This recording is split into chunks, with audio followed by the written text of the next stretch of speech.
దేశంలో మరోసారి ఉగ్ర కుట్రను భగ్నం చేసింది Gujarat anti terrorism squad.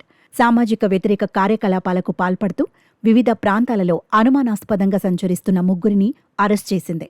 Gujarat ATS గతంలోనూ అంతర్జాతీయ ఉగ్రవాద సంస్థలతో సంబంధమున్న అనేక ఉగ్రవాద మాడ్యూళ్లను ఛేదించింది. తాజా అరెస్టు కూడా ఉగ్రవాద ఏరివేతలో ఒక పెద్ద విజయమని భావించింది. అదుపులోకి తీసుకున్న వారిపై ఏడాది కాలంగా అధికార బృందాలు నిఘా వేసి ఉంచినట్టు ఏటీఎస్ వెల్లడించింది.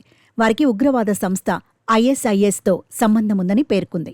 నిందితులు దేశంలో ఏదో పెద్ద ఉగ్రకుట్రకే పన్నాగం పనినట్లు చెప్పిన ఏటీఎస్ అందుకోసం వారు ఇటీవలి ఆయుధాల మార్పిడి కోసం గుజరాత్లో సంచరించినట్టు తెలిపింది.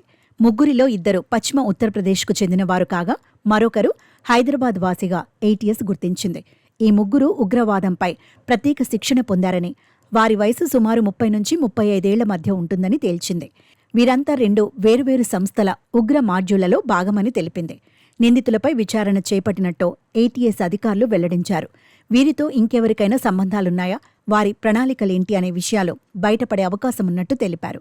ఈ విషయమై త్వరలోనే మీడియా సమావేశం నిర్వహించి పూర్తి వివరాలు వెల్లడిస్తామని స్పష్టం చేశారు అధికారులు.